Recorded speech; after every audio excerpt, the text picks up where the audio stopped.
পার করে আমরা আজকে গণতন্ত্র উত্তরণে এই পর্যায়ে এসে পৌঁছেছি এবং গণতন্ত্রকে সবল সচল এবং শক্তিশালী করার জন্য এটাকে এগিয়ে নিয়ে যেতে হবে।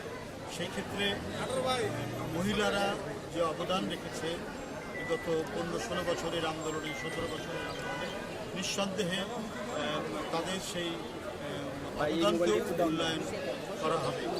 এবং সেই ক্ষেত্রে আপনারা জানেন যে অনেক মহিলা নেত্রী আমাদের, তাদের নামে মিথ্যা মামলা হয়েছে, তারা শর্টগানের গুলি খেয়েছে, তাদের বাড়িতে ভাঙচুর করা হয়েছে, তাদের সন্তানদেরকে ধরে নিয়ে যাওয়া হয়েছে শুধুমাত্র রাজনীতি করার কারণে এবং রাজনৈতিক আদর্শের কারণে।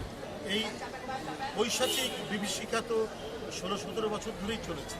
তো আমার বিশ্বাস দল এই সমস্ত বিষয়গুলো বিবেচনা করবে, পাশাপাশি সংসদে কথা বলা এবং কথা বলার জন্য এবং আইন প্রণয়নের ব্যাপারে যে জ্ঞান থাকা দরকার, যে শিক্ষা থাকা দরকার, এইসব বিষয়গুলো এখানে বিবেচিত হবে বলে আমি মনে করি।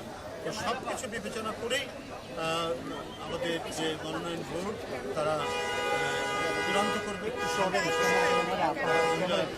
সদস্য কারা হবে সে বিষয়ে চূড়ান্ত করবে এবং যথাযথ মূল্যায়ন হবে বলে আমি বিশ্বাস করি।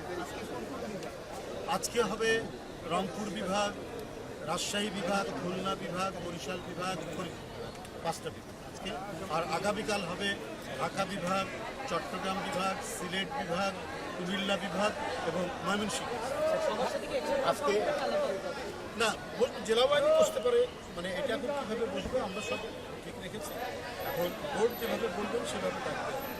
আজকে কতজন প্রার্থী সাক্ষাৎকার, কতজন এক্স্যাক্টলি আমি জানি না স্ট্যাটিস্টিক্স, মানে